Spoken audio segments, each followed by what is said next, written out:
Hi everyone, welcome to my YouTube channel Devshree management classes. और आज हम प्रिंसिपल्स ऑफ मैनेजमेंट लेंगे और इसमें हम कवर करेंगे what are management principles. Okay, तो मैनेजमेंट प्रिंसिपल से स्टार्ट करते हैं। Basically management principles are general guidelines. Okay, ये जनरल गाइडलाइंस भी कहते हैं इन्हें क्योंकि ये बहुत ज़्यादा रिजिड नहीं होते हैं लाइक जैसे हमारे साइंटिफिक लॉज होते हैं, not like that. Management principles are general guidelines, right, that regulate decisions and behaviour of an organisation. किसी भी ऑर्गेनाइजेशन के की जनरल गाइडलाइंस होते हैं जो कि उसे रेगुलेट करते हैं डिसीजन मेकिंग में and behaviour of an organisation, right. Second, management principles are dynamic in nature. Yes, they are dynamic in nature because they are not rigid. According to the situation, we can easily change them. Right? Next है management principles deal with human behavior. Definitely, management जो principles हैं वो हमारे लोगों के behavior को deal करने में हमें मदद करते हैं, ठीक है। वो बेसिकली उन्हीं के ऊपर डिपेंड करते हैं। नेक्स्ट वी हैव, अब इसी में एक बात मैं आपको बताना चाहूंगी कि व्हाट आर मैनेजमेंट प्रिंसिपल्स हमने किया। अब मैनेजमेंट प्रिंसिपल्स कितने तरीके के होते हैं? Basically management principles are of two type. First is administrative principle and second is scientific principle. अब एडमिनिस्ट्रेटिव प्रिंसिपल्स हमारे 14 हैं जो कि हमें दिए थे हेनरी फ्यूल जी ने। और Henry fuel, as we had already discussed that Henry Fayol he is also known as the father of modern management theory, right? And he gave concept of management. इन्होंने मैनेजमेंट पर कई different concept दिए थे और इन्होंने 14 principles भी दिए। और जहां तक बात करते हैं साइंटिफिक प्रिंसिपल्स ऑफ मैनेजमेंट की, ये 5 हैं और ये हमें दिए थे F.W. Taylor, Frederick Winslow Taylor, and he was mechanical engineer, right? Now let's start with the 14 principle. Administrative principles हमारे 14 हैं। 14 principles of management given by Henry Fayol. First is division of work. Okay, अब काम की बात की जाए तो जो काम है उसे हमेशा डिवाइड करके according to department, according to responsibility, हमें अपने काम को डिवाइड करके करना चाहिए। अगर इंडिविजुअल लेवल पे आप किसी काम को करेंगे तो वो प्रॉपर और सिस्टमैटिक ऑन टाइम नहीं हो पाएगा।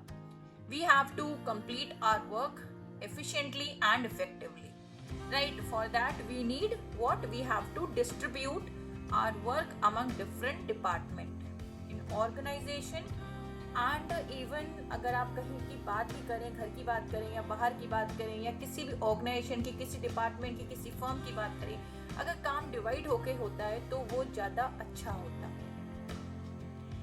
Next we have authority and responsibility. अब ये अथॉरिटी एंड रिस्पॉन्सिबिलिटी की बात की जाए, जिसके पास बोलते हैं कि अथॉरिटी है वही रिस्पॉन्सिबल भी होना चाहिए, क्योंकि अथॉरिटी उसी को दी जानी चाहिए जिसको आप रिस्पॉन्सिबिलिटी देते हैं। क्योंकि अगर आपने अथॉरिटी किसी को दी और रिस्पॉन्सिबिलिटी किसी और को दी तो डेफिनेटली आपका काम सफर करेगा। आपका काम सफर करेगा तो आपका ऑर्गेनाइजेशन भी सफर करेगा। ओके, तो if you have power then authority should be given to a person and authority and responsibility should be given to same person.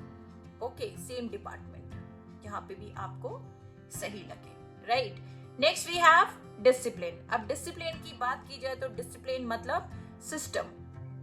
जहाँ system होता है वहाँ पे discipline होता है। system होना चाहिए हर ऑर्गेनाइजेशन में, ये बहुत जरूरी है। There should be schedule and like there should be proper entry time, exit time and lunch time, break time. मतलब ये चीज अगर होती है तो जो एम्प्लॉय है उसे भी लगता है कि हाँ यहाँ पे एक सिस्टम है, एक डिसिप्लिन है। जब आप प्रोटोकॉल्स में रह के काम करते हैं, रूल्स एंड रेगुलेशंस में रह के काम करते हैं, तो वो काम आपका ऑन टाइम और एफिशिएंटली और इफेक्टिवली होता है, ठीक है। Because discipline play important role in every sphere of life. Next we have unity of command. Okay, unity of command and unity of direction. जी हाँ, अब हम बात करते हैं यूनिटी ऑफ कमांड की। एक पर्सन के ऊपर एक ही बॉस होना चाहिए और कमांड भी एक जो है उसी से आनी चाहिए, ठीक है, कि उसका जो वर्क है वो सफर ना करे, क्योंकि अगर वर्क सफर करता है तो ऑर्गेनाइजेशन सफर करता है। Apart from this we have unity of direction. अब यूनिटी ऑफ डायरेक्शन की बात की जाए तो इसका मतलब है जितने भी हमारे ऑर्गेनाइजेशन के गोल्स हैं उनका डायरेक्शन एक ही होना चाहिए, डायरेक्शन चेंज नहीं होना चाहिए। चाहे हम बात करें एचआर डिपार्टमेंट, फाइनेंस डिपार्टमेंट, किसी भी डिपार्टमेंट की, हमारे गोल्स एक डायरेक्शन में ही जाने चाहिए, ठीक है। Next we have subordination of individual interest to mutual interest. अब सबऑर्डिनेशन ऑफ इंडिविजुअल इंटरेस्ट की बात की जाए तो कई बार हमने देखा होगा अपने पर्सनल इंटरेस्ट को हमें भूलना पड़ता है। कई बार ऐसा होता है कि फैक्ट्रीज चल रही हैं, उस दिन दिवाली है, उस दिन बहुत बड़ा त्योहार है, होली है, तो कुछ ऑर्गेनाइजेशन होते हैं जो अपने पर्सनल इंटरेस्ट को क्या करते हैं, भूलते हैं, छोड़ते हैं, ठीक है। जब अपनी ऑर्गेनाइजेशन को आपको प्रमोट करना है, अभी हम एक एग्जाम्पल, सबसे बड़ा हमारे पास एग्जाम्पल जो है वो कोविड-19 का है, जिसमें हमारे फ्रंट लाइन वर्कर्स ने सैक्रिफाइस किया था अपना पर्सनल इंटरेस्ट छोड़कर। उन्होंने देश को सेव करने के लिए इन द सेम वे काम किया था, मतलब वैसे ही काम किया था। In the same way organisation में भी होता है, ठीक है, कि आपको अपना पर्सनल इंटरेस्ट छोड़ना पड़ता है। Sometime you have to give up, right, your individual interest to attain mutual interest, right. Next we have remuneration. अब रेम्यूनरेशन का मतलब होता है सैलरी और कंपनसेशन से होता है, ठीक है। ये डिपेंड करता है कि एम्प्लॉय की वर्किंग कैसी है, उसके अंदर क्या कैपेबिलिटी है, उसने कितना अच्छा काम किया है, उसके ऊपर डिपेंड करता है कि क्या उसका रेम्यूनरेशन और उसकी सैलरी होनी चाहिए, right. Next we have the degree of centralisation. अब द डिग्री ऑफ सेंट्रलाइजेशन, सबसे पहले हम बात करेंगे कि सेंट्रलाइजेशन और डिसेंट्रलाइजेशन होता क्या है। सेंट्रलाइजेशन एक ही टॉप अथॉरिटी होती है और वही सारे डिसीजन लेती है। ऑर्गेनाइजेशन और लोगों के डिसीजन मेकिंग पावर एक ही के पास होती है, ठीक है। फॉर एग्जाम्पल हम एग्जाम्पल ले सकते हैं इसमें आर्मी का। आर्मी में क्या होता है, सपोज आपकी एक यूनिट है, उसके ऊपर आपका कर्नल है और उसके ऊपर आपके ब्रिगेडियर हैं, फिर आपके लेफ्टिनेंट जनरल हैं, तो जो आपकी टॉप मोस्ट अथॉरिटी होती है वो आपकी डिसीजन लेती है, राइट। तो this is one of the example from army. तो ऑलवेज सेंट्रलाइजेशन में होता है कि आपकी टॉप अथॉरिटी जो होती है, that person have right to take decisions, right. और डिसेंट्रलाइजेशन में इसमें जो आपकी अथॉरिटी है लोगों में डिस्ट्रीब्यूट कर दी जाती है और अकॉर्डिंग टू ऑर्गेनाइजेशन प्रोटोकॉल्स वो अथॉरिटी यूज की जाती है, राइट। डिसीजन पावर जो है वो बांट दिया जाता है, right. This is all about the degree of centralisation. Next we have line of authority और स्केलर चेन। अब लाइन ऑफ अथॉरिटी क्या होती है? लाइन ऑफ अथॉरिटी जहाँ हमें पता चलता है कि हमारे ऊपर एक इमीडिएट बॉस है, कौन है और कौन किसको किसने रिपोर्ट करना है, इसमें कोई कंफ्यूजन नहीं होता, ठीक है। इसे हम कहते हैं लाइन ऑफ अथॉरिटी। अब स्केलर चेन भी इसमें लिखा हुआ है। तो स्केलर चेन की बात की जाए तो आप जब एक पिरामिड आपने देखा होगा, top management, middle management and lower levels होते हैं मैनेजमेंट में, top level, middle level and bottom level. तो टॉप लेवल का काम क्या होता है, board of director, managing director, जो हमारा टॉप लेवल होता है वो हमारे क्या करता है, प्लान्स बनाता है। उसका इम्प्लीमेंटेशन के काम किसके पास होता है, प्रोडक्शन मैनेजर, आपका फाइनेंस मैनेजर, एचआर मैनेजर और मार्केटिंग मैनेजर, आपके अकाउंट्स मैनेजर, इन लोगों का काम क्या होता है, इम्प्लीमेंट करना मिडिल लेवल पे, ठीक है। तो ये जो कड़ी है ये टॉप से बीच में आती है, उसके बाद वो नीचे जाती है, जो ऐसे करके जो आपका काम जो होता है that is called scalar chain, ठीक है। Top level will give its order to middle level and middle will give to lower and bottom level orders जो है वो अथॉरिटी, रिस्पॉन्सिबिलिटी। तो जो ऑर्डर्स हैं वो टॉप टू बॉटम फ्लो होते हैं, ठीक है। अथॉरिटी आपकी टॉप टू बॉटम फ्लो होती है, लेकिन responsibility always flow from bottom to top, right.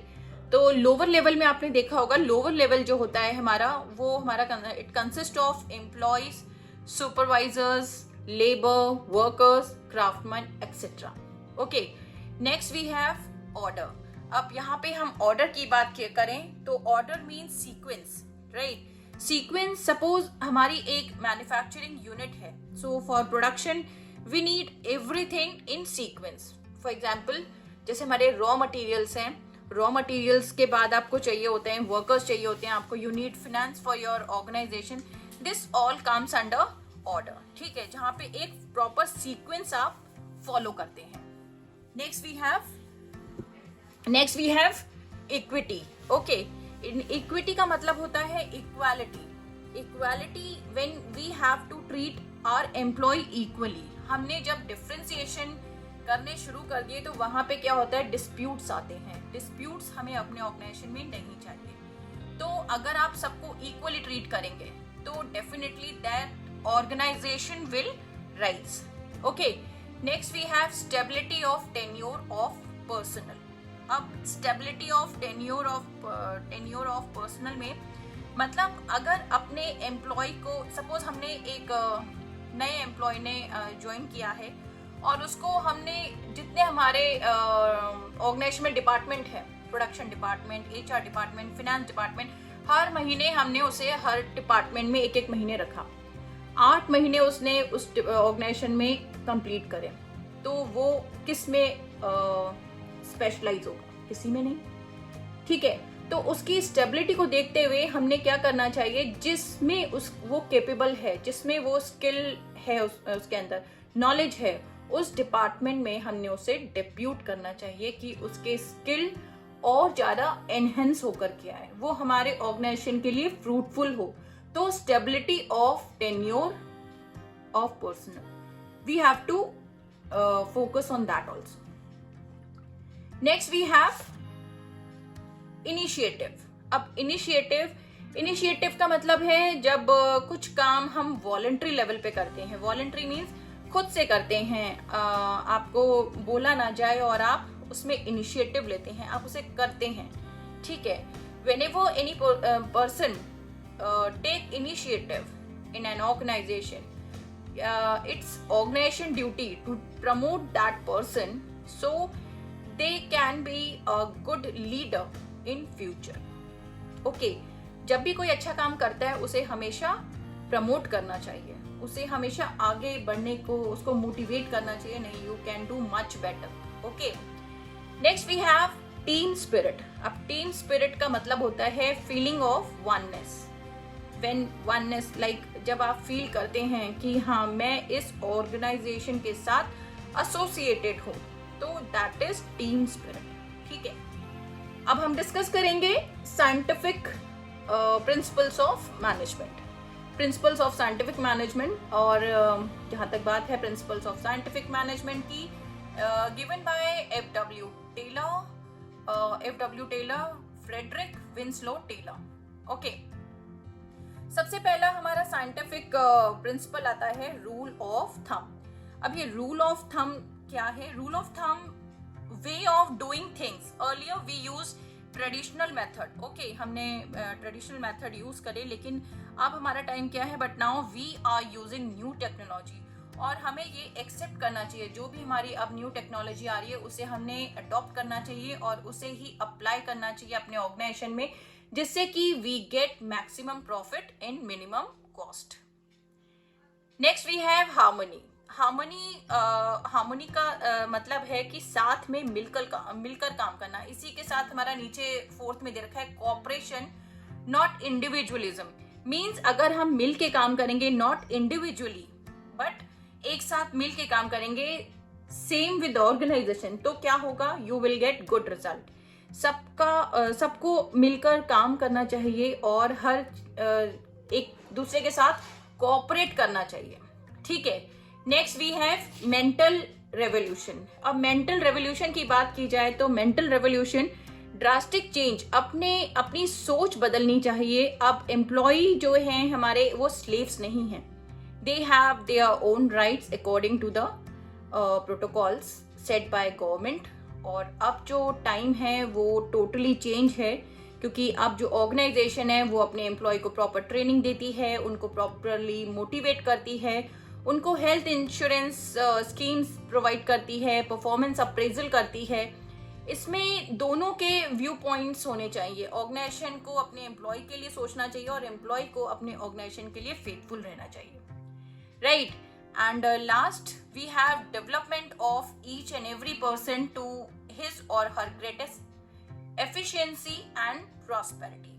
अब इसमें इसकी बात की जाए तो इसमें कहते हैं कि if you are good at something, तो उसकी स्किल्स को निखारना चाहिए. एम्प्लॉय के स्किल के नॉलेज के अकॉर्डिंग ही उसे डिपार्टमेंट देना चाहिए. अगर if you are good at communication, you should be in marketing department, तो आपको वो मार्केटिंग डिपार्टमेंट देना चाहिए जहां पे कि आप उस ऑर्गेनाइजेशन के लिए एक अच्छा फ्रूटफुल वर्क कर पाओ. ठीक है, रिजल्ट ओरिएंटेड हो. तो दिस इज इम्पोर्टेंट. राइट.